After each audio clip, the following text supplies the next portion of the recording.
Bien- Viernes 24 de marzo del 2017. La luna está en cuarto menguante. Santa Catalina de Suecia, Joaquín, Ireneiro. Hoy es Día Mundial de Lucha contra la Tuberculosis. Esa es una enfermedad catastrófica. Día Protéstico Dental en Argentina. ¿Vale la pena vacunar contra la tuberculosis? Seguro. Que hay médicos que dicen, Día del Locutor, pero en Argentina. Acá, y esto lo hace un argentino. parece. Un día como hoy, nacieron aquí en la República Dominicana. Mira esto. Bueno, se pegaron, así que no nació, así nacieron. Nació el maestro Dionis Fernández. Dionis Fernández es un maestro de música. Muy bueno, muy bueno. Dionis Fernández. Él era el que tocaba todas las graduaciones del bachillerato de la Perito. Y él es tan viejo. Sí, No, es que Dionis. Eso en el 87, doctor. Yo creo que Dionis era como el hijo de Cuco Baloy. Bien, señores, un día como hoy nacieron Maximín Pérez, Carlos Rafael Michel Duval, Joel Rosado Paulino, Fanny Rodríguez Hernández y Alexa Torres Mercedes. Estas personas, estos 5 distinguidos ciudadanos, nacidos un 24 de marzo, trabajan en L&R Comercial. También nació un día como hoy Nivel Quilicet Jiménez, propietaria de farmacia. Rubén Jiménez, que no es Rubén Jiménez Bichara. Mi querido amigo y compañero de trabajo, don Eduardo Quesada, nacido en San José de Ocoa, ingeniero agrónomo, productor de Conozca lo que comes, en la revista 110 Sabatina. La empresaria Gloria Josefina Pimentel, el dirigente político Fernelis Dotel, el productor de televisión Domingo Peralta Bautista.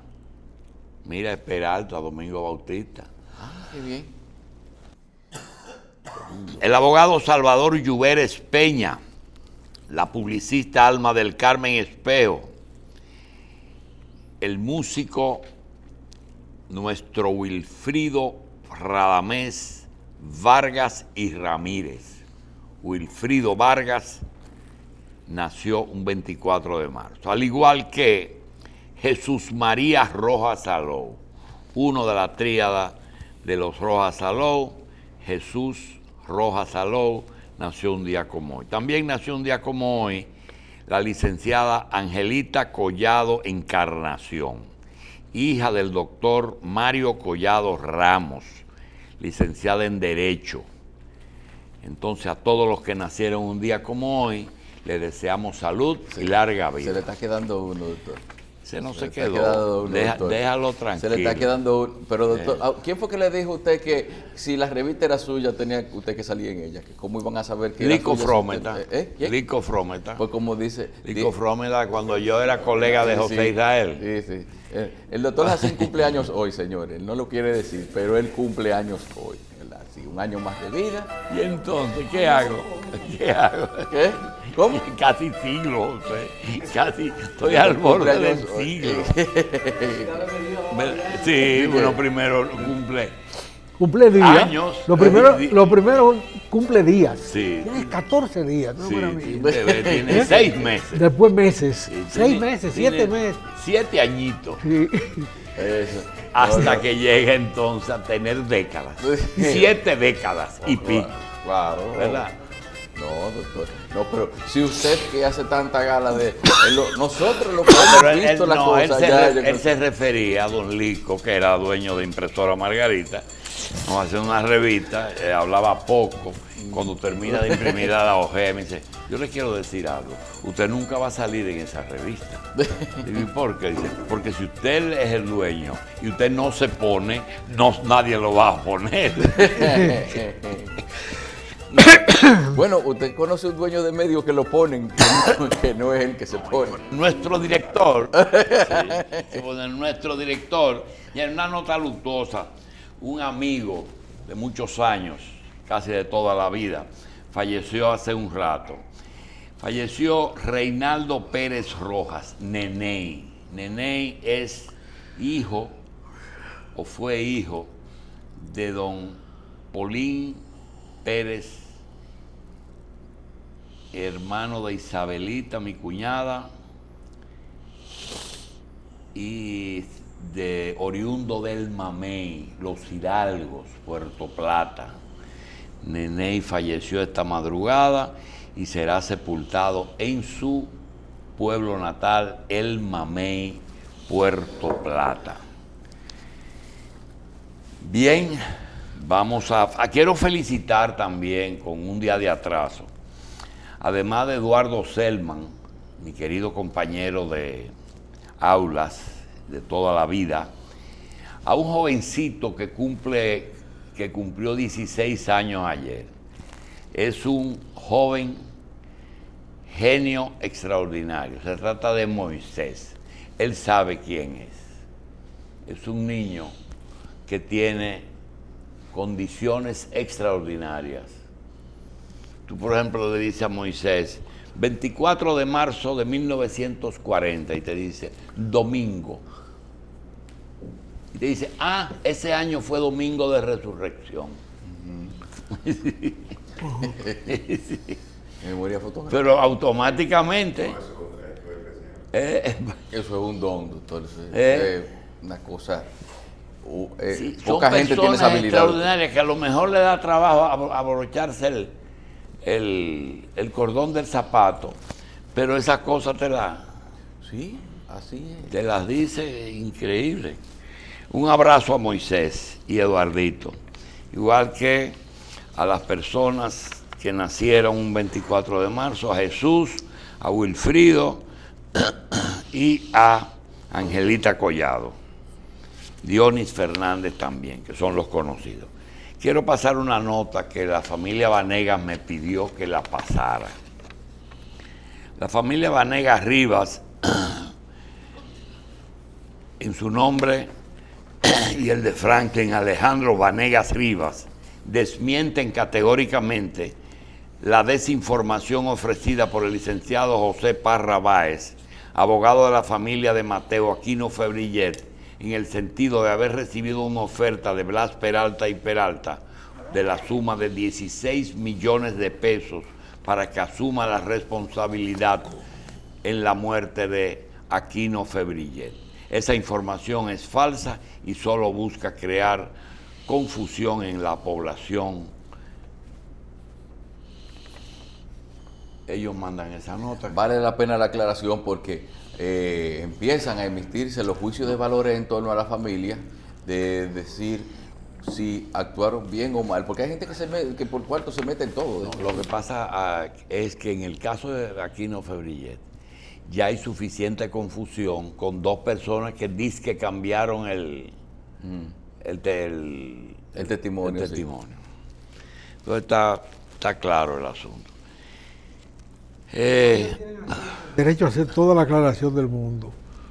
Y te digo, a pesar de mis reservas con la clase abogadil, José Parra es una persona íntegra.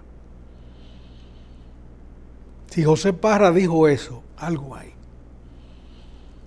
Porque no todos se ejercen sin escrúpulos. Bueno.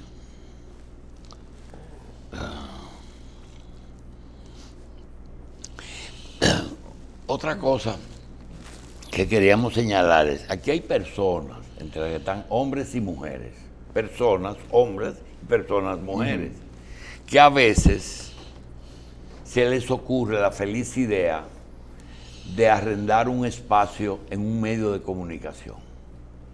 Yo quiero tener un programa de televisión.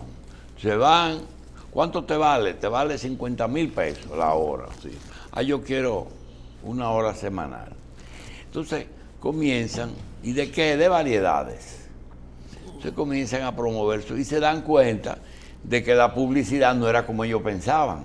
Entonces, muchas de esas personas, no pocas, no, muchas de esas personas se están dedicando a algo que les va a traer problemas.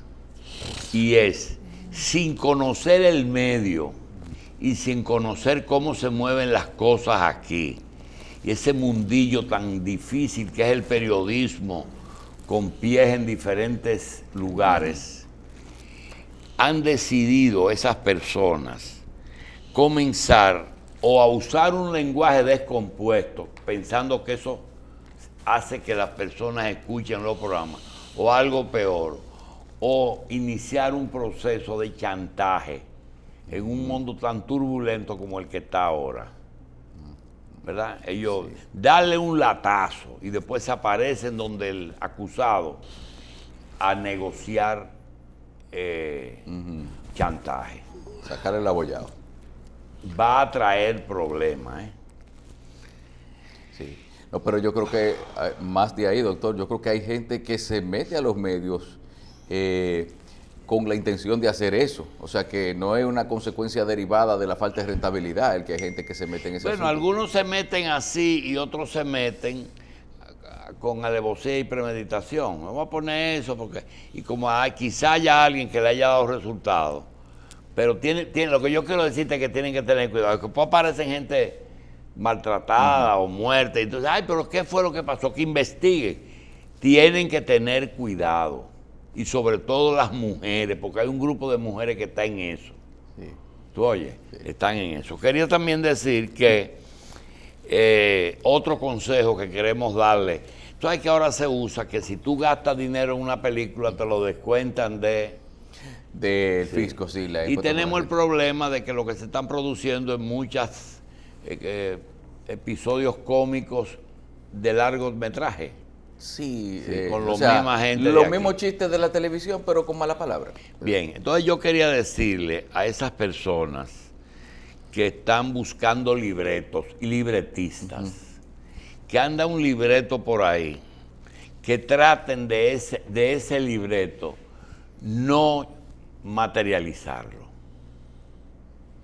Y es el caso de una periodista amiga que tiene un problema judicial y que alguien le dijo, yo tengo el libreto de esa, para hacer una película con eso.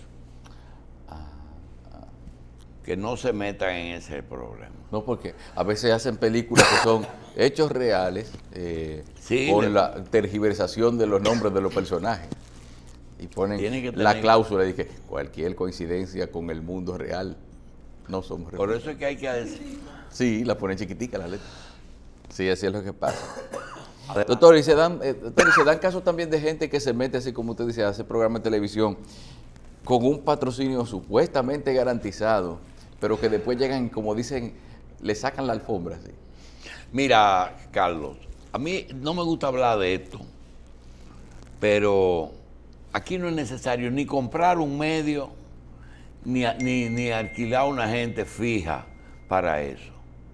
Porque aquí si tú quieres hacer una campaña, tú te das cuenta, cuando tú ves algo en televisión, tú dices, esa es una campaña. Esa es una campaña. Mire, el otro día, alguien dijo que en la Romana se reunieron un grupo de políticos con un líder político dominicano de la oposición y que asistieron 15 personas. Y yo escuché ese comentario en 5 medios de comunicación. Y me di cuenta que eso lo había mandado a poner un personaje. Ya entiendo. Tú no tienes que comprar Aquí había una empresa, no quiero decir quién es, pero todavía la empresa está vigente, que ellos repartían 500 pesos mensuales en 4 medios de comunicación a los jefes de redacción para que no lo mencionaran. No me mencionen ni bien ni mal. Me llegaba sus 500 pesos, llegaba un señor. Me acuerdo el nombre del señor que llevaba los cuartos. Se llamaba Amadito. Que llegó Amadito. Se llamaba Amadito. Hay algunos temas que uno los guarda para determinados días. Cuando hay un problema de salud se lo dejamos al doctor Hanna. Cuando hay un problema político o histórico, pues uno trata de hablarlo con José Israel, porque José tiene las dos cosas, la memoria histórica y tiene la academia que se necesita, que por cierto él nunca ha querido ejercerla, porque José de los académicos que nunca ha dado clase. José nunca ha dado clase en una universidad. Porque hay gente que ha querido dar clases y por algún impedimento o de política de la academia o legal o de protocolo o requisitos no lo dan. Yo no sé, yo lo que sé Y después le dan un honoris causa. Hay una serie de cosas y hoy quisiéramos tratarle algunos temas que tienen que ver con algunos de los comentarios que se iniciaron. Y uno es que ayer la Suprema Corte o el Consejo del Poder Judicial suspendió 3 jueces que le fueron canceladas sus visas. Bueno, cuando se dio a conocer el motivo de la cancelación de las visas, fueron los jueces que participaron en un fallo que favorecía a Rizik, una persona que está acusada de narcotráfico. Yo quiero decir, y quiero que José no lo analice, algo extraño, y es que los principales casos de problemas serios que hemos tenido en los últimos 20 o 25 años, todos han tenido como iniciativa un país extranjero. La iniciativa no lo ha tomado ni los gobiernos dominicanos ni la justicia dominicana. Está el caso de Luis Horacio Cano, un empresario mexicano que fue y se metió en Santiago a enfriarse por unos problemas, hasta que Estados Unidos vino, se lo llevó y quiso llevarse a todo aquel que lo saludó o que hizo algún negocio con él. Luis Horacio Cano. El caso de Odebrecht, todo el mundo sabe que nació en Brasil. El caso de Arturo del Tiempo, el empresario español que dentro de mármol se llevaba drogas para Europa. Florian, que fue el caso, comenzó con el Regina Express, un barco que la DEA tuvo que ver con eso. Quirino, Figueroa Agosto y ahora el caso de Rizik. José, Estados Unidos se lleva los casos porque a veces piensa que la justicia dominicana no es lo suficientemente severa, pero revisando esos casos, te voy a decir que la justicia dominicana es más severa que como son en Estados Unidos. Mira, tú sabes quién está aquí gozando bien, son varios, pero como nosotros no nos queremos meternos en lío con gente que se dedique a esa cosa. Mira, Quirino, Toño La Leña y otros, esos otros son más de 6, fueron y negociaron y están disfrutando de sus bienes. El caso de Figueroa Agosto se perdió, no se sabe dónde está, porque él era doble agente y parece que lo están protegiendo por ahí. Entonces, si ellos, esa modalidad de acuerdos internacionales para proteger, para garantizar que en Estados Unidos se juzgue a esa gente, el resultado no ha sido positivo porque esa gente aquí son más severos que allá. Ulito, el problema es que lo que es una disposición administrativa en Estados Unidos, que es suspenderle la visa a un extranjero, aquí es una ley, es una condena. Esa disposición, por ejemplo, de los jueces, de condenar a una persona porque fue administrativamente sancionado en Estados Unidos, no por una sentencia. Imagínate tú cuando llega la sentencia. cuando está sancionado por sentencia en Estados Unidos. Ahora, los códigos de allá son distintos a los códigos de aquí. Van homologándose poco a poco, porque la integración mundial es indetenible. Pero eso es otro tema.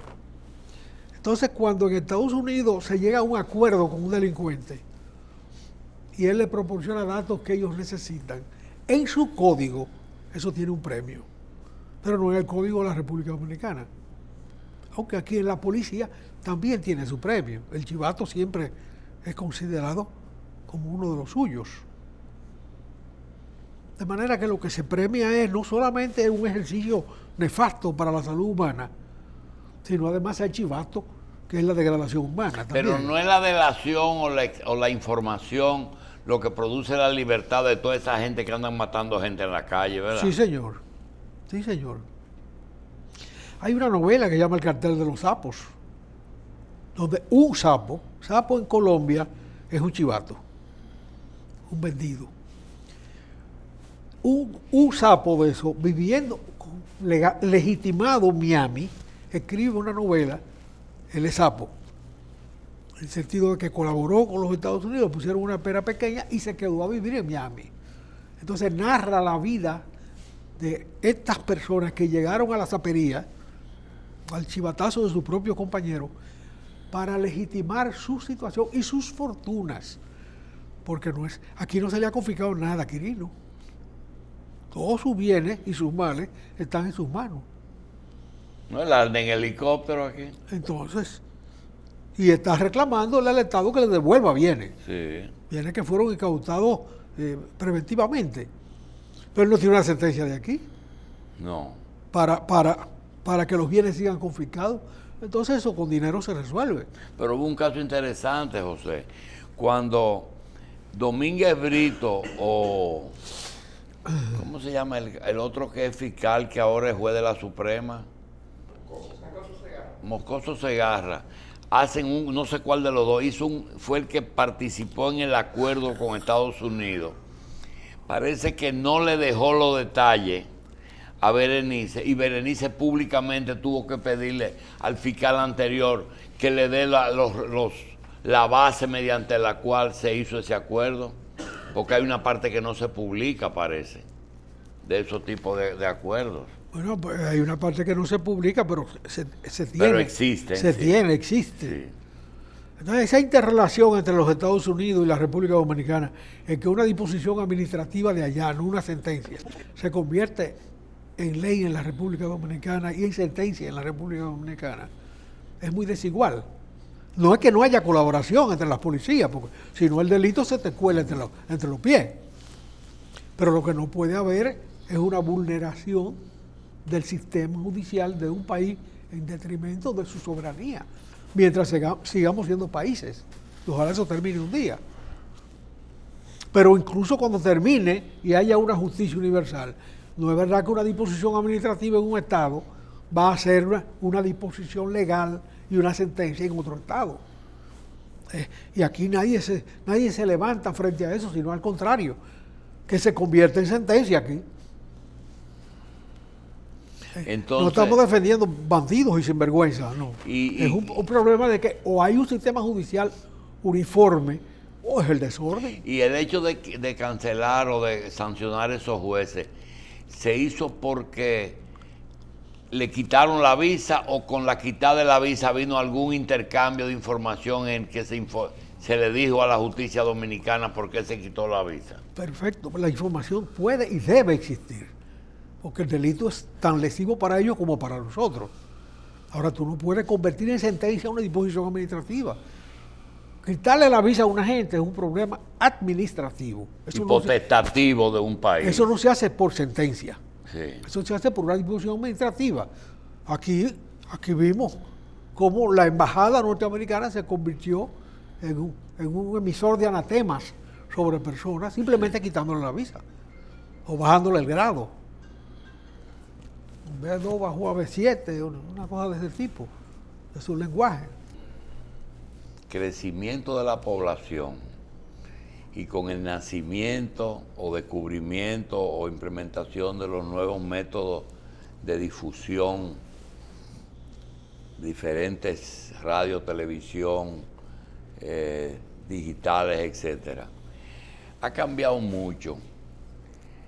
Todo ha cambiado mucho. Yo recuerdo perfectamente, llegué a verlo, que los 27 de febrero y los 16 de agosto, un señor en un caballo, en todas las provincias, leían una proclama del alcalde, o del gobernador. Eso fue en una época, era un medio de comunicación del ayuntamiento, del gobernador, al pueblo. También eso se difundía después. ¿Qué dijo? Entonces se decía lo que dijo. Recuerdo también cuando comienza a aparecer la radio, que todo el mundo no tenía, pero paralelamente surgieron unos vehículos que tenían unas bocinas que andaban por los pueblos haciendo propaganda de todo tipo, política, vendiendo cosas. Y luego se estableció durante muchos años la radio, la televisión y la prensa escrita. Sin embargo, esa etapa no incluye la que yo quiero decir, la globalización de la información. Hasta ahí no había telecable, sencillamente había un grupo de emisoras de radio, generalmente AM, habían 2 o 3 periódicos locales, El Caribe, La Nación, La Información en Santiago, y nos movíamos en ese ambiente. Después que viene el tema de la globalización, en la que tú puedes ver el hombre aterrizando en la luna en el mismo momento que lo está haciendo, o tú ves en el momento que matan a un presidente mientras transita por unas calles en Estados Unidos, o ve en el momento que derriban la Torre Gemela en vivo y los aviones chocan. Entonces, eso con lo otro cambia las cosas, pero en la vida del dominicano, en la vida de nosotros, ¿cómo eso incide, José? ¿Cómo nos cambia a nosotros ese nuevo orden de la información, tanto de la información comercial para vender, como de la información pura, de lo que uno quiere saber? ¿Cómo tú entiendes que todo esto cambió la cosa? Porque estábamos hablando al principio de que una empresa pues le regalaba a unos jefes de redacción un dinerito para que no lo mencionen.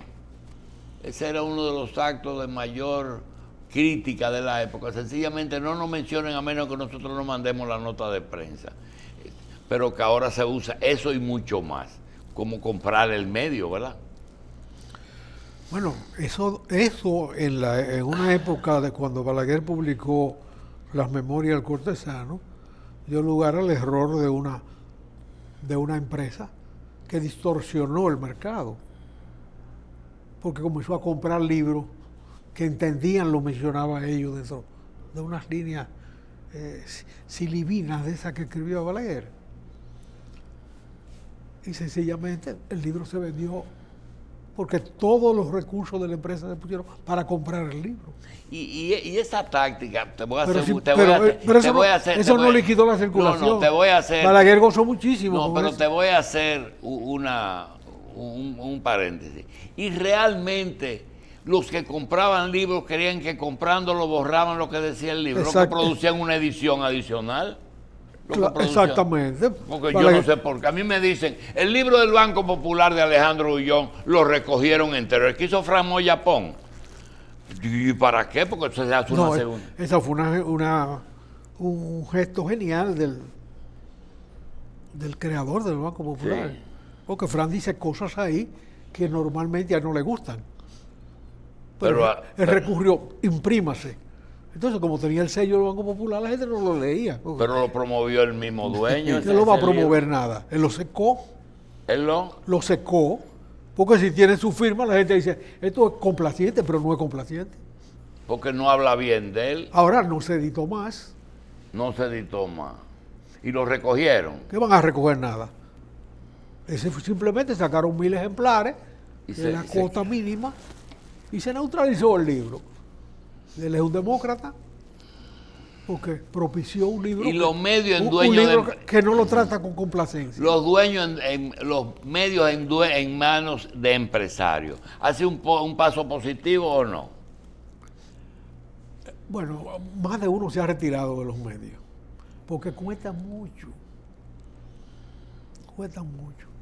Entonces, por ejemplo, caso de que tú te has buscado a alguien, amigo, a quien regalarle la empresa, le ha salido más barato. Porque el medio sigue siendo atento a sus intereses. Pero ¿para El, qué? el medio complace sus requerimientos. Bótame a fulano ahí que me está atacando. Y lo votan. No, yo me refiero a que vamos a comenzar por muy costoso. Tirar, digamos, ya en este país 20,000 ejemplares, para no poner 10,000 ni 5,000, 20,000 ejemplares de periódico gratis, vendido, lo que sea. Tirar que llegue a manos de los lectores. 20,000. Vamos a poner 48 o 64 páginas, pero vamos a poner 32. Ponerlo de 32. Pregunta que se hace. Eso vale 200,000 pesos por edición. No, mucho más. Mucho más. 20,000 ejemplares de 32 páginas. ¿Tú crees que sale con el personal y todo? Pero prácticamente cuesta lo mismo un ejemplar que 20,000. Sí, yo sé. El Pero ¿y problema el de papel y unas horitas de trabajo no es costo de un periódico. El costo de un periódico es una cantidad de personal. Entonces, si un periódico se mete, digamos, en 400,000 pesos diarios, si tú multiplicas esos 400 por 300 días, 4 por 3, 12, son 12 o 15 millones de pesos que tú botas al año. Por eso te sale más barato darle 5 millones al año de publicidad Al periódico. al periódico para que no se Y muera. 5 malos periodistas. Bueno, los periodistas hay que darle siempre, ¿eh? Sea tuyo Aunque o tenga no, el dueño. aunque tenga el dueño. Y es más, si el dueño está cerca, son más caros. Si el dueño, Si el dueño está cerca, si accesible, el dueño le da. son más caros. Si el dueño figura como dueño, Sí. porque tú pasas a ser como tutor cuando tú dices que vende el periódico. Y puede haber dueños que dejen eso que ocurra. ¿Qué? Que haya dueños que dice, bueno, a mí no me importa, yo sé que él lo está haciendo y deja al periodista que picotee. Ellos saben con quién se meten. Ellos saben. Ah, ya. O sea, ¿A quién le cogen la ayuda? El dueño lo que hace es simplemente darle la responsabilidad de la censura a un protegido. Delegar la responsabilidad de la censura. Pero todo el mundo conoce, se sabe con quién se mete. Y lo que cuesta meterse. O sea, en Puerto Rico, Félix y yo fuimos testigos de excepción de una reunión de la Sociedad Interamericana de Prensa de Medio Tiempo, que se caracterizó porque convocaron en Puerto Rico a la CIP, porque el periódico El Nuevo Día estaba peleando con el gobernador por la falta porque el gobernador había quitado la publicidad al periódico y no había donde publicar. Entonces el gobernador lo que hizo fue resucitar el San Juan Star, ayudó a otro periódico a salir. Hoy día, que esto está funcionando porque los dueños de medios tienen la suficiente publicidad en sus negocios para mantenerse. Hoy día, el Estado es indispensable para un medio. Para algunos medios, para muchos medios es indispensable porque ellos no tienen fuerza propia para sostenerse. Entonces, si no sale lo del Estado, su déficit es grande. Pero hay otros que tienen una independencia solo condicionada por los dueños. Solo. Condicionada por los dueños, no por el Estado. Y la imparcialidad pura da audiencia. Pero claro que sí. Don Rafael Herrera se convirtió en un apóstol de la democracia dominicana, porque fue capaz de mantener el litigio imparcial frente a sus dueños. Y los dueños se lo cuando dieron permitieron. el golpe de Estado. Ellos dieron el golpe de Estado.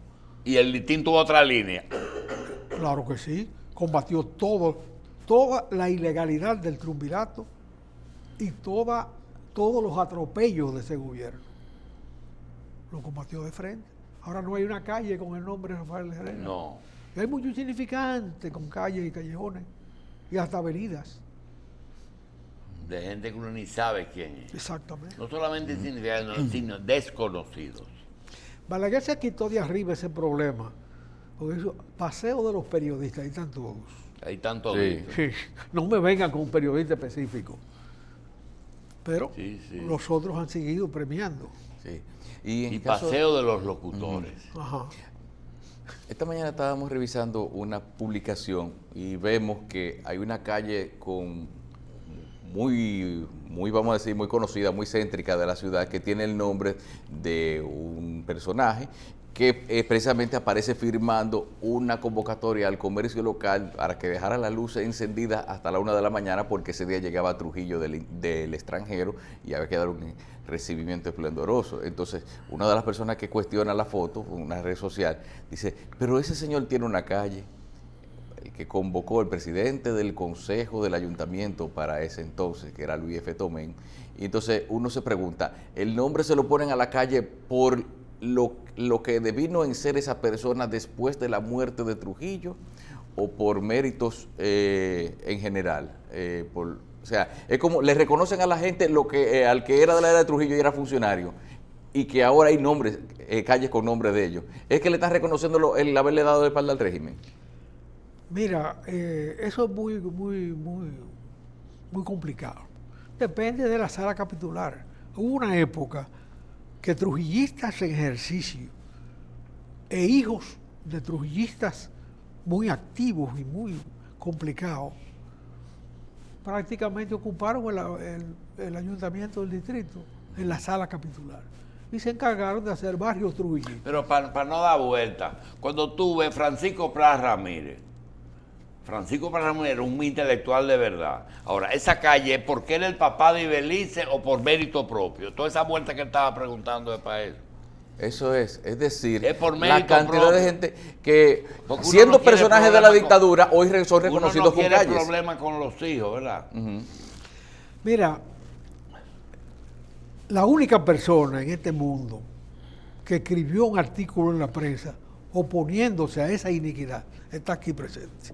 Ajá, ¿eh? Sí.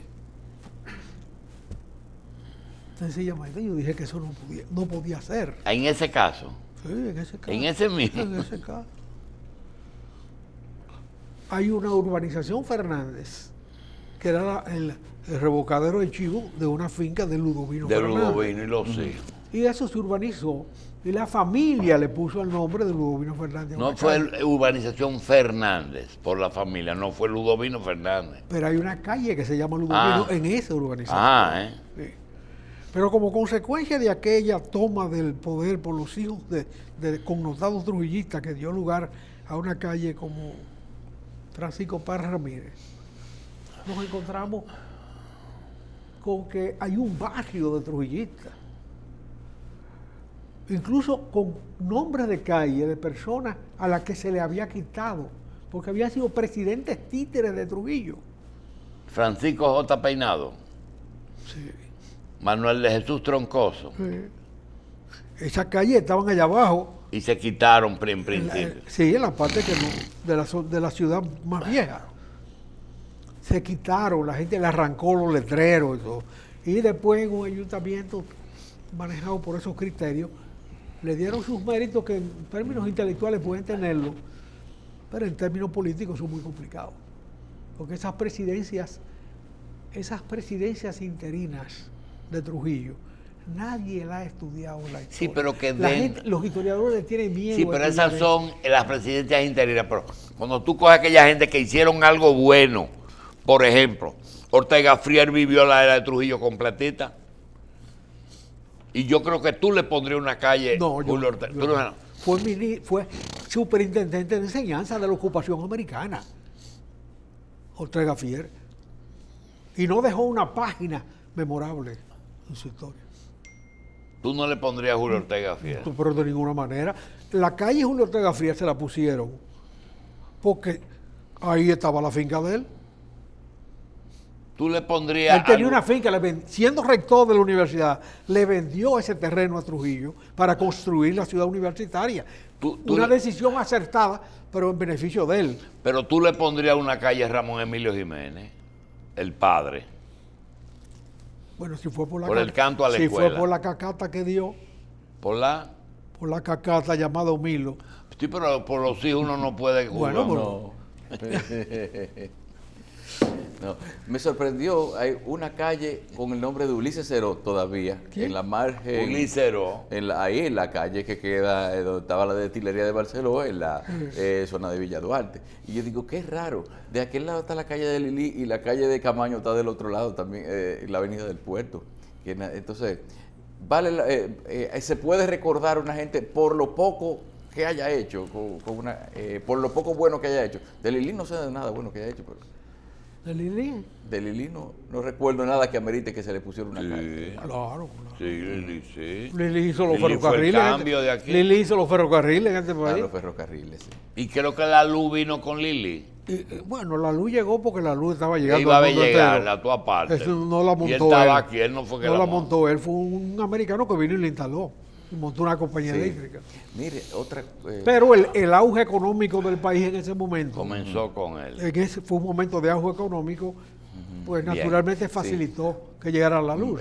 José, hace un momento usted hablaba de los libros y quiero decirle algo que nos ha pasado recientemente, que nos han llegado libros, que libros de autores dominicanos, cuando usted lo abre, son compilaciones de artículos periodísticos. Y uno quisiera pensar a veces, ¿con qué ojos o con qué criterio yo debo leer esto? ¿Fue que alguien incentivó a esta persona que escribió un libro o esta persona se decidió a hacer una compilación, a presentar como mérito de autor su meticulosidad al seleccionar los artículos de la compilación? ¿O es que hay gente que por ganarse un dinero dice, voy a escribir un libro de qué? Yo no sé, pero voy a hacer una compilación? Hay de todo en eso, porque hay empresas que propician esas publicaciones para no dar un cheque directo, ¿verdad? Le publican el libro. Y cada quien establece los méritos de su propia labor. O sea, tú consideras que esos artículos son importantes y los recopilas, y si encuentras un benefactor de la patria que te ayude. Ahora, tú hablabas de Lili, pero yo mido las cosas por los hijos también. Lili dejó maestros. Todos los hijos de Lili fueron maestros. Solamente maestros. Trujillo dejó torturadores y asesinos. Así es. Ninguno sirvió para nada más que para matar. Para matar a un ritmo que Trujillo no llegó nunca. Entonces eso hay que medirlo también. También. Bueno, está bien. Hay también algo. Digo, Trujillo, otra cosa, Lili fue soldado restaurador. Trujillo fue soldado de la ocupación americana. Sí, pero hay otra cosa y es que uno, y yo te confieso que lo voy a decir y nunca he estado seguro, ¿cómo juzgar hoy eventos y situaciones que cuando ocurrieron las cosas eran normal? Por ejemplo, los fusilamientos de opositores. Hubo una etapa en la humanidad que a los opositores se les fusilaban. Pero para mí, yo no acepto nada que sea quitarle la vida a nadie. Oiga, mejor, al final de la era de Trujillo, cuando Sí. el régimen se le descomponía en Sí. las manos a Trujillo y a los trujillistas, Trujillo mandó un proyecto de ley al Senado proponiendo el restablecimiento de la pena de muerte, incluyendo los delitos políticos. Y un senador se paró, don Sócrates Nolasco, y dijo, según la ley, Sánchez fue bien fusilado. Según la historia, no debió fusilarse nunca. El delito político no puede ser sujeto de la muerte. Y entonces, el padre, R. Thompson, Sí, el padre. Roble Toledano. Robles Toledano, dijo que él era sacerdote y no podía apoyar la pena de muerte. Esas fueron las únicas dos voces. No, también estaba en el Senado Monseñor Pérez Sánchez. Entonces se acogió al criterio De Monseñor de Pérez Thompson, Bien. de Robles Toledano. Y el proyecto se cayó con esas tres voces. Se cayó, no pasó.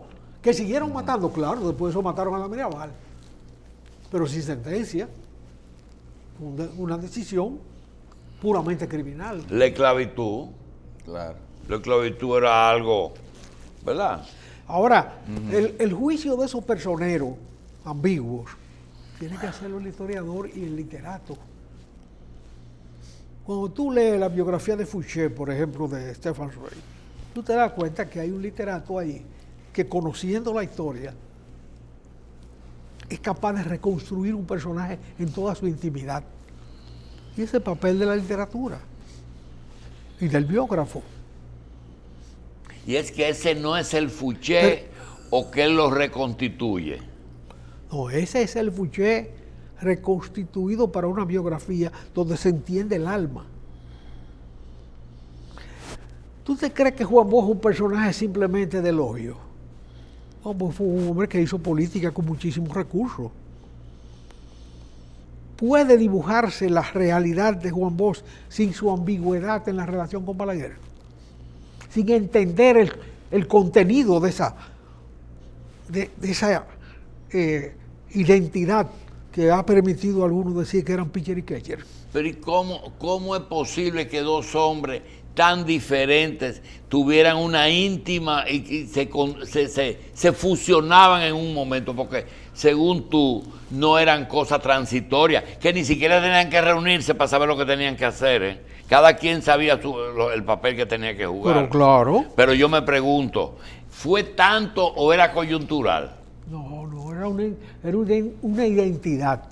Ahora que llega a decir que el único hombre que se puede entender con la oligarquía en este país, digo Juan Bosch, es Balaguer. Y en Crisis de la Democracia en la República Dominicana, un libro que se alquilaba. Porque él para no leerlo. se podía entender con la oligarquía. No, porque él no sabía manejar eso. Pero Balaguer sí lo sabía, sí lo supo manejar. ¿Y porque yo no digo mejor que él no quería bregar con la oligarquía, en vez de que yo no sabía manejarlo? La vida demostró que no sabía, porque él tuvo la oportunidad de manejarla. Él fue elegido por el voto popular. Él tuvo la brillantez de aliarse con Balaguer para usar los votos de Balaguer y gobernar democráticamente. Porque no es verdad que su gobierno fue igual que el de Balaguer. Otra cosa, desde el día que él se va del país hasta el día que cierra los ojos, tiene una unidad de pensamiento Bosch. Es que además es que jugaba un papel político. Él fue el hombre que represó a la juventud conservadora del país para que Balaguer le entregara el poder. ¿Tú quieres una tarea más trascendente fue al que final. Ajá, cuando había que entregar el poder. Balaguer gobernó hasta su último suspiro. ¿No recuerda que estaba una reforma constitucional en el Congreso? Clínica, sí. Y él en la clínica la paró, la secó. Hasta su último suspiro gobernó este país. Y cuando estábamos en el pleno triunvirato, el único que hizo oposición política en este país, de verdad, porque la izquierda estaba hablando disparate de revolución política, cuando era un momento político, no un momento revolucionario, fue Balaguer. Esa es la realidad.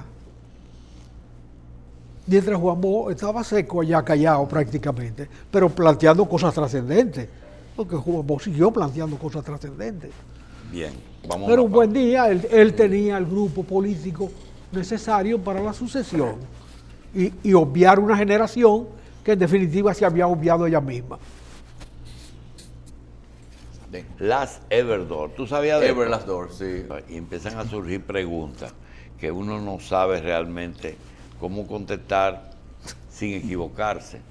Pregunta a una persona bajo qué condiciones de la época se ordenó el fusilamiento de Francisco de Rosario Sánchez.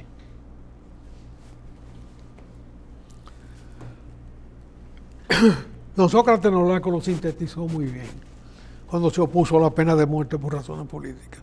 La ley existía, de manera que según la ley debía fusilarse, pero según la historia no debía fusilarse.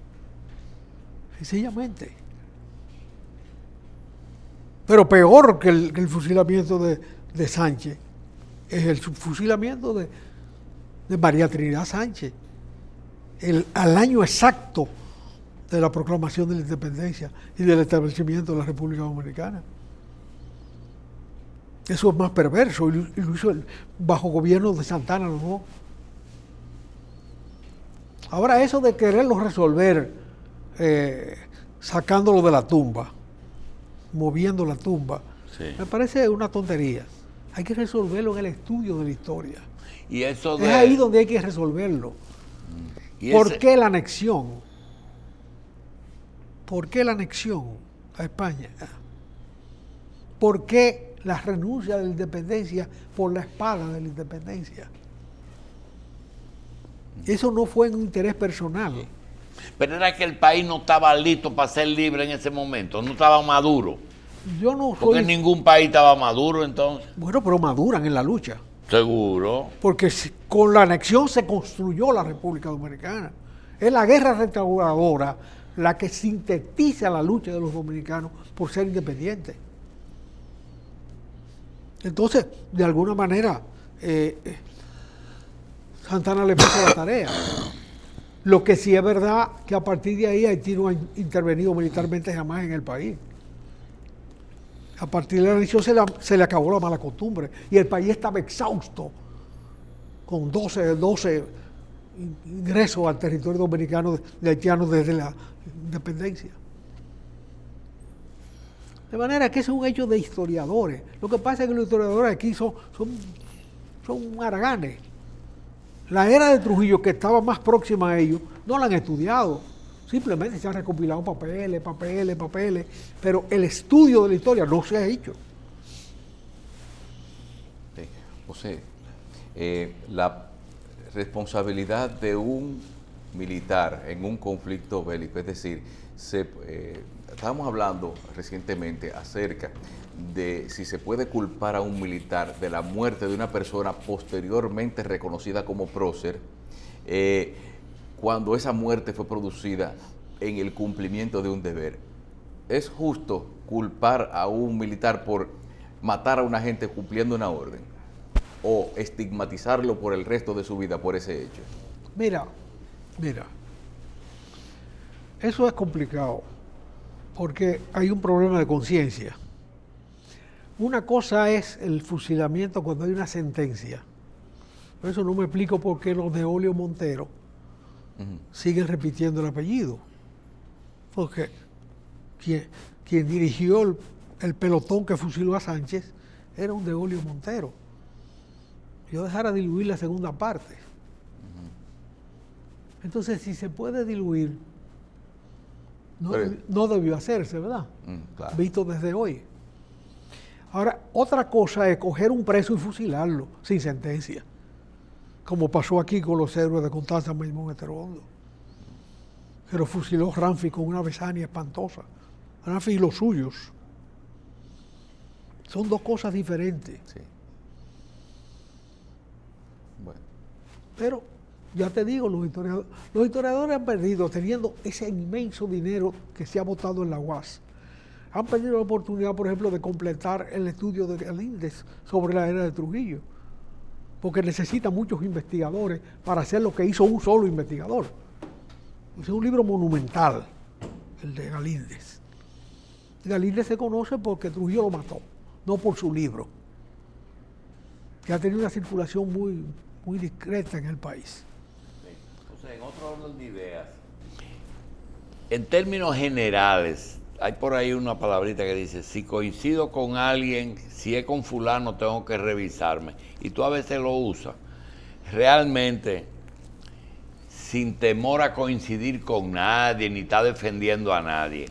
En el tema de las compras y contrataciones de obra del Estado, la comisión es algo que en el 2, en el 5, en el 10, en el 20 o en el 50, en algún momento siempre ha estado establecido o eso es lo que ha ido creciendo. Ha ido creciendo. Pero siempre ha existido. En alguna parte se queda un pedacito cuando hay un negocio con el gobierno. Dos pedacitos. ¿Cuáles son los dos pedacitos? El de la entrada y el de la salida. El otorgamiento del contrato y el pago del cheque. Tú sabes que hay otras modalidades. Por ejemplo, a ti tú haces un hospital y ese hospital, alguien que sepa de salud y de hospitales debe de recibirlo. Y ahí hay un tercer elemento, que para él decir está listo para recibirse porque obedece a los requisitos hospitalarios. No me estoy refiriendo de que dice 80 camas y hay 80 camas, sino que son 80 camas de hospitales y no 80 colombinas. ¿O ese es el trabajo del supervisor? Lo que pasa es que ese es otro contrato. Ese otro contrato. Sí. Y cobrar en especie también. Y Aquí hubo uno que cobró con unos frigoríferos. Sí. Bueno, pues cobró su cuarto. Pues si no, no se lo pagan. Frigorífico. Sí. Hizo un mercado. El gobierno tenía con qué pagarle el saldo y le dio los frigoríferos a él. Esas son modalidades. Pero él tenía que cobrar su dinero. Igual que la gente de la autopista Duarte cobraron con el aeropuerto de Herrera. Cobro en especie. Y estaban arruinados todos. Sí, tenía que... Porque Balaguer le entregó eso sin saber de dónde se iba a pagar. Porque él quería dejar eso hecho cuando iba para afuera para siempre. Y lo dejó hecho.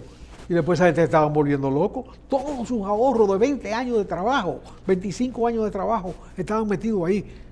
Y su crédito personal.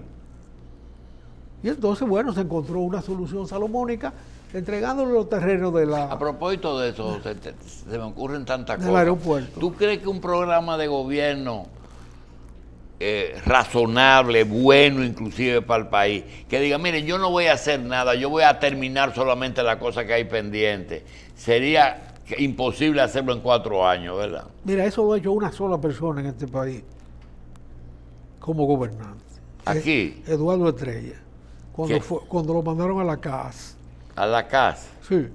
El oficial, el encargado administrativo de la casa, el día que se juramentó y fue allá, cogió todos los papeles de las obras nuevas. Que había que hacer. Que las obras pendientes, ¿verdad? Él dijo, las pendientes no me interesan. Me interesan las que están en curso. Te digo que ese señor me llamó a mí esa misma noche y me dijo, ¿quién es ese hombre? Porque a mí me han juramentado 14 personas aquí y nadie había hecho eso. Le digo, desenvuelve el paquete, dime qué tú me quieres decir. Dice que lo que piden es los nuevos contratos para coger comisiones. Porque los viejos ya pagaron la comisión. El que está en curso ya pagó la comisión. Sí, porque la doble Entonces el que tributación. llega aquí lo que quiere es comenzar obra para que le paguen una comisión. Para enriquecerse el primer día. Y es así. ¿Y quién es este hombre? Pues este hombre no saca ni 10 votos en este país. Ese señor se ha postulado a la presidencia de la República y tú no sabes cuántos votos 2 saca. veces. ¿Eh? 2 veces. ¿Y cuántos votos sacó? Nada, menos que el PCD del 78.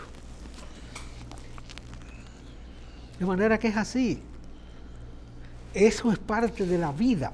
Hoy está el gobierno sacudiendo una revolución. Otra revolución, la revolución, ya una revolución todos los días.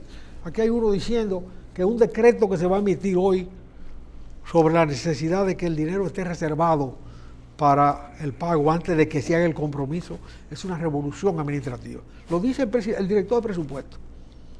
Señor, eso está en la ley. Hay muchas leyes que dicen eso. Usted no puede otorgar un contrato si usted no sabe de dónde va a salir el dinero, si no está reservado. Hay que tener la reserva. Claro que sí, eso debe estar en el presupuesto o colocarse en el presupuesto haciendo los desplazamientos correspondientes. Pero el gobierno encontró un comodín hace tiempo. Hace tiempo el gobierno encontró un comodín con el descuento de facturas en el Banco Reserva. Cuando este gobierno llegó al poder, el peso de la deuda pública en el Banco Reserva era muy alto.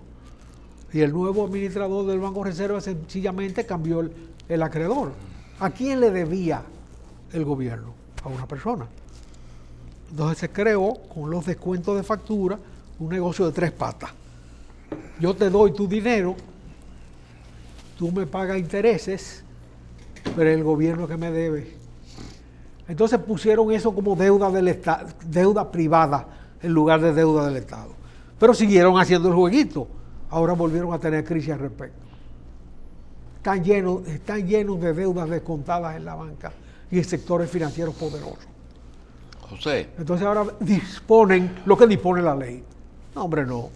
José, ¿qué es lo que impide? Porque tú dices, ¿de dónde se sacan los cuartos? De los impuestos, de los préstamos y de quizá de los ahorros, que eso no se habla. Es que ya no hay inorgánicos. Es decir, que un presidente le dice a un gobernador del Banco Central, mira, se necesita conseguir 1.000 millones líquidos ahora. ¿Cómo se buscan? Se han encontrado muchas veces. Se han encontrado muchas veces, porque cuando tú ves la cuenta del Banco Central, es una institución quebrada, técnicamente. ¿Y cómo se trasiega eso? Mire los balances del banco. Es en miles de millones que se cuenta la deuda del Banco Central con la sociedad. ¿Y eso lo trasiegan para el Estado? Todo ha sido trasegado para juguetes del Estado. Porque mucha gente critica los altos sueldos del Banco Central. No, pero los altos... Pero eso no es lo que ha llenado esa cuenta, ¿eh? No, porque además yo te voy a decir una cosa. Si tú te pones a ver lo que maneja el Banco Central, eso no puede ser una cosa con sueldo de hambre, porque ellos están manejando la moneda dominicana. Ni esa cuenta deficitaria crónica se creó con exceso de pago de salario. Ese no es el tema. El tema comenzó cuando Hipólito se puso a jugar con el sistema financiero y ordenó pagarle a todo el mundo para no malquistarse con muchos amiguetes. Hay un empresario de esos que siempre ha creado un crédito muy grande, que debía en uno de esos bancos una suma inmensa. El Banco Reserva compró la deuda por la 10ª parte de su valor factual, de su valor en papeles, y se la acreditó a él allá por la 10ª parte de su valor en papeles. ¿A quién le regalaron el dinero? A ese comerciante, porque él recibió el dinero. Sí. Entonces el provecho de la crisis saldó el 90%. Ahí está el juguete, ahí está en la falsedad de las cuentas públicas. Okay. Y así por el estilo se hicieron muchísimas cosas. Certificado que el banquero había emitido sin fondo.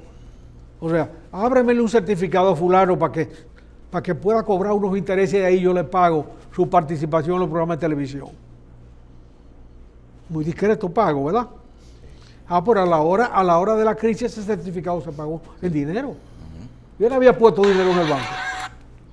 Entonces es así que se hacen los relajos. Ahora el gobierno está apretujado, debiendo muchísimo, porque todo el mundo ordena cosas sin tener reservas presupuestarias para esos fines.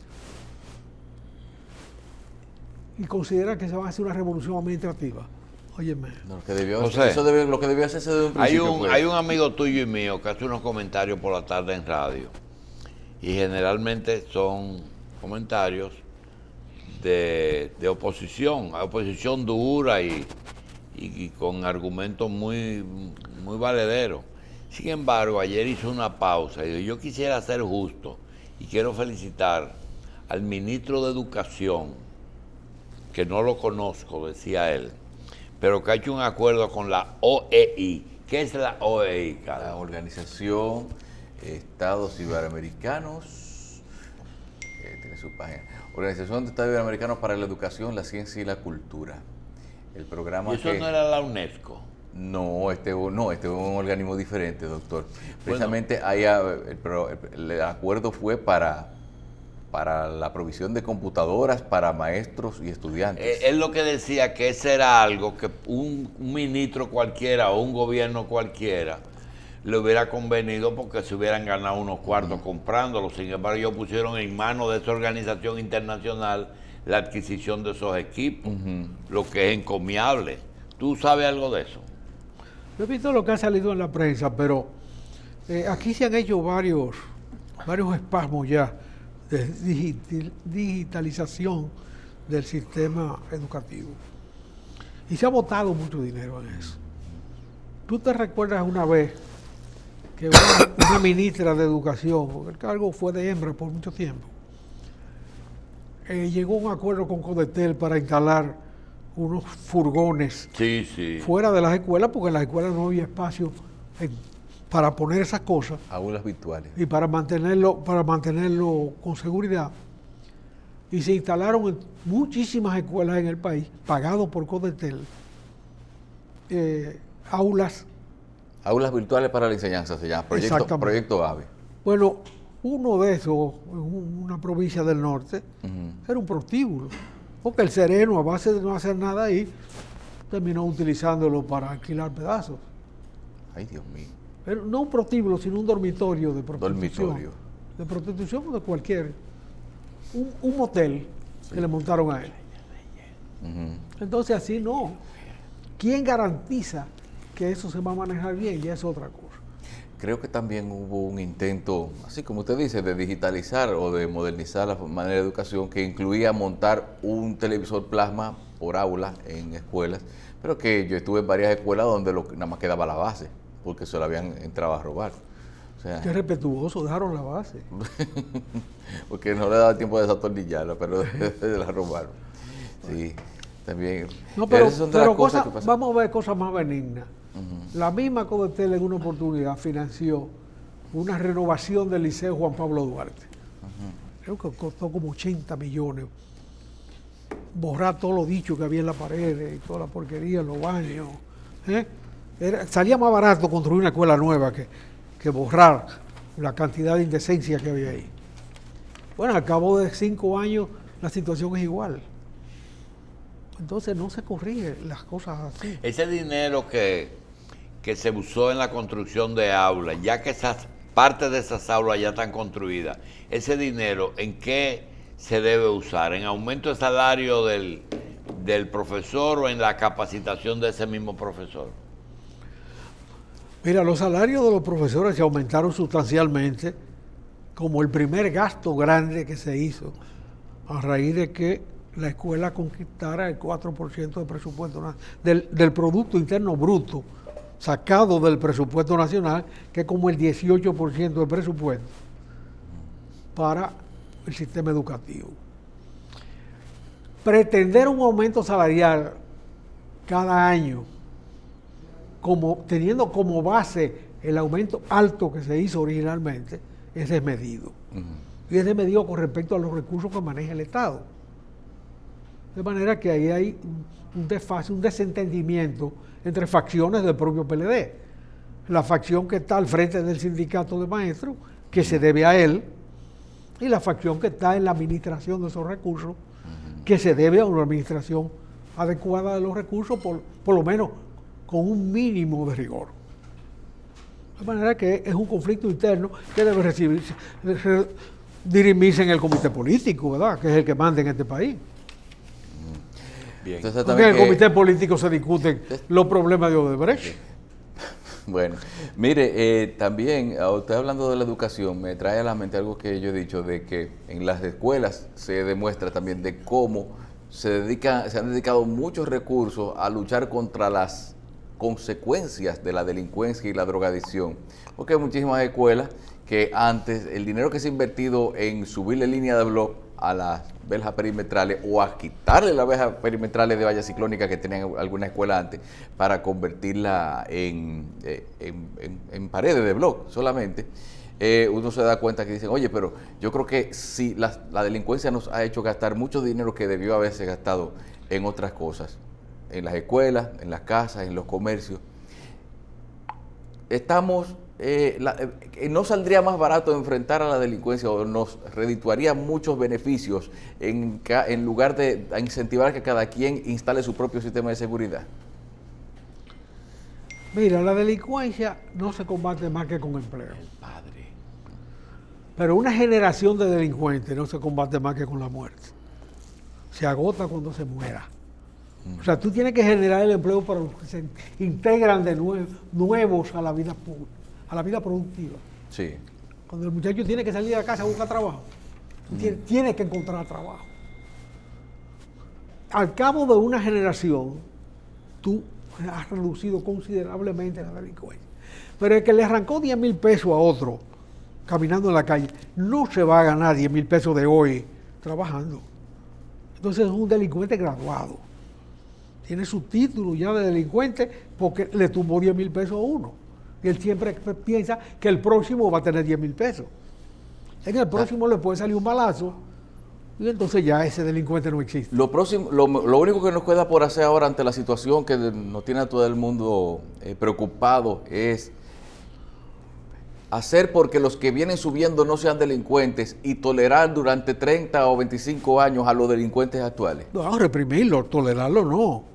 Reprimirlos, meterlos presos, sacarlos de circulación. No, suerte.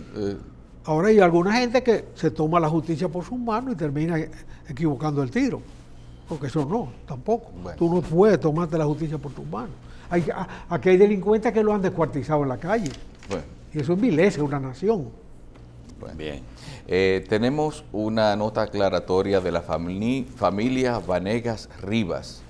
En su nombre propio y en el de Franklin Alejandro Vanegas Rivas desmienten categóricamente la desinformación ofrecida por el licenciado José Parra Báez, abogado de la familia de Mateo Aquino Febrillet, en el sentido de haber recibido una oferta del señor Blas Peralta por la suma de 16 millones de pesos para que asuma la responsabilidad sobre la muerte de Aquino Febrillet. Esta información es totalmente falsa y solo busca crear en la población la innecesaria incertidumbre propia de este tipo de actitud. Una aclaración de la familia Vanegas Rivas. Bien. Entonces, Quisiera, antes de presentar al padre Ruiz, quisiéramos hacer un comentario y quiero que José me lo califique para irme tranquilo. A veces, si usted quiere que un medio suba, puede aprenderse 2 malas palabras nuevas y decirle con un tono firme y bonito que le guste a los televidentes, y entonces usted se convierte en una persona que tiene un programa que lo escuche mucha gente. Usted puede ser, también puede ser que usted todos los días coge un cristiano y se lo echa a los leones, y a la gente le encanta ver cómo los leones destripan a una gente. Pero cuando usted tiene que hacer día a día de algo durante mucho tiempo, por ejemplo, manejar una empresa, trabajar con personas, saber que usted no es un empleado que va a cobrar un sueldo para ir a un supermercado y cobrar y pagar un alquiler, sino que alrededor suyo hay una comunidad de personas que cobran, que están esperando el 15 y el 30, que están llenos de problemas, que no tienen combustible, que se le acaba la comida, que se le acaba el gas. Señores, y usted se envuelve en todas esas cosas, que el seguro, que le están pidiendo un copago, que le dieron una cosa, y que personas a veces que son hasta vividores y quieren aprovecharse, pero en términos generales es que lo que gana no le alcanza, y usted a veces es el culpable si es que maneja esa gente. Yo quiero decir una cosa, si ese es un pequeño mundo,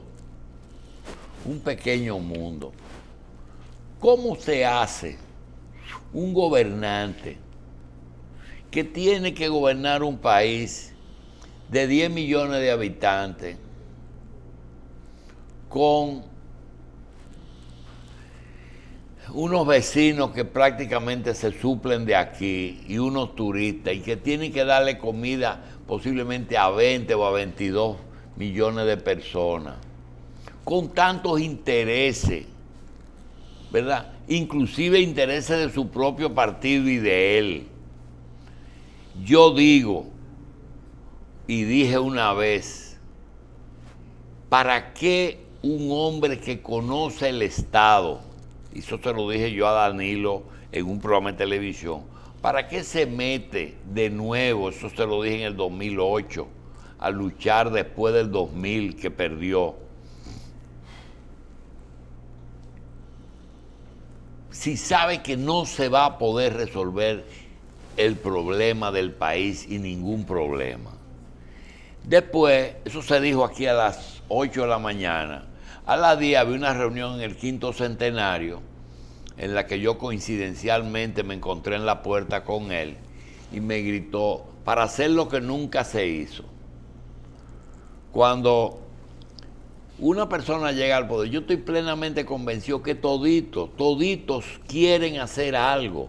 No hay un presidente que vaya y dice, yo voy a hacer vagabundería. No, tratan de hacer algo, pero los intereses lo hacen hacer muchísimas cosas. Y decía José que han llegado hasta el crimen político. Hasta eso han llegado algunos.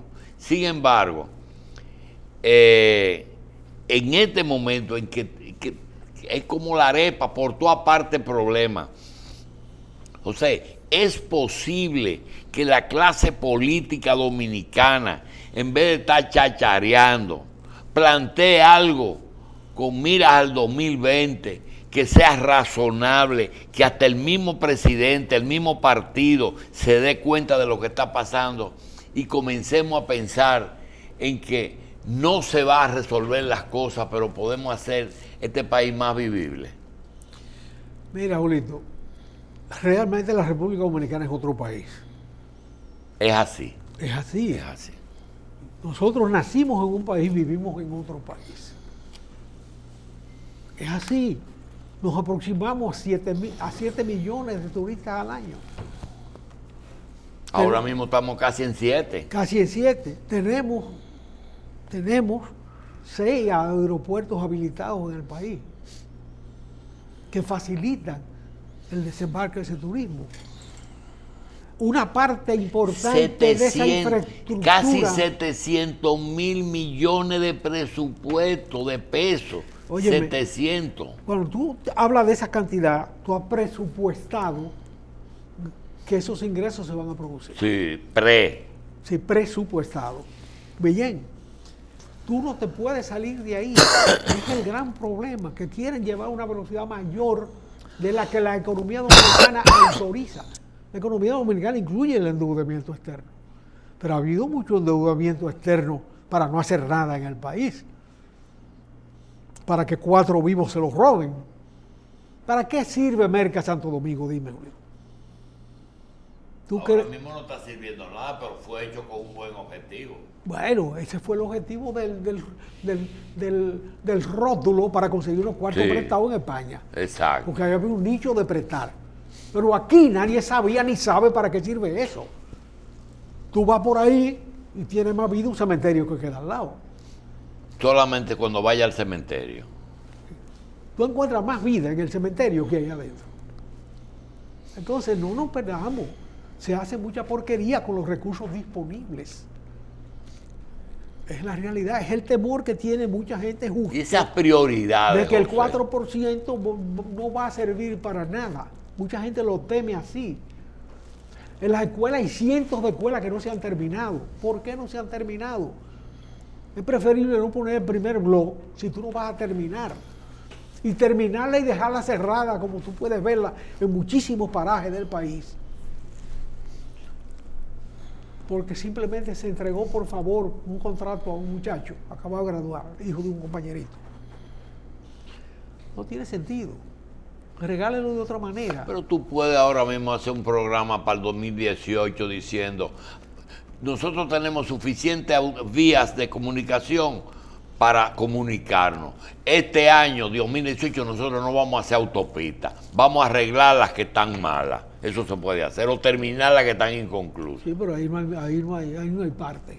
Ahí no hay. No hay parte. La parte. Sí, la parte. Sí, no hay parte. Ese es el problema. Hay vías necesarias.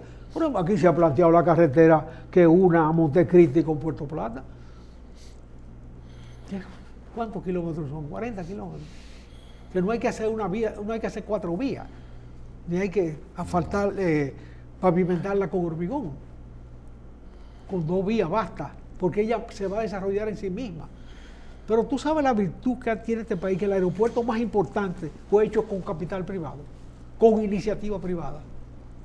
Que el Estado no puso un chele ahí, en el aeropuerto que más gente recibe. El de Punta Cana. El de Punta Cana. Y en el segundo, el Estado, comenzando por Balaguer, se frenó porque los santiagueros son muy vagos, que querían que Balaguer hiciera El aeropuerto. el aeropuerto y él les toma 100,000 pesos y compra el solar. Y ya, pero hazlo tú. Y al fin lo hicieron porque Fran había hecho el otro. Pero se logró. Y es un aeropuerto importante. Entonces, esos son valores positivos del país. Pero el Estado no puede seguir gastando fuera de su... La aventura financiera de Punta Catalina está diciendo sus detalles que han abortado por el conflicto de Odebrecht en Brasil, que suspendió una parte fundamental del financiamiento acordado. Ahora ese financiamiento final no puede ser sobre la base de las reservas del Banco Central, porque se va a reflejar en la paridad monetaria. Y la paridad monetaria que se mueve en ese sentido es la más cruel del mundo, porque le rebaja el salario a todos los infelices. Claro. Bien, señores, vamos a darle las gracias y vamos a invitarlo a ver la repetición de estos comentarios esta noche en Coral. Gracias a todos y gracias a mi amiga Julia Opperman por su afectuoso afecto. Está bien. Y que siga la fiesta, doctor.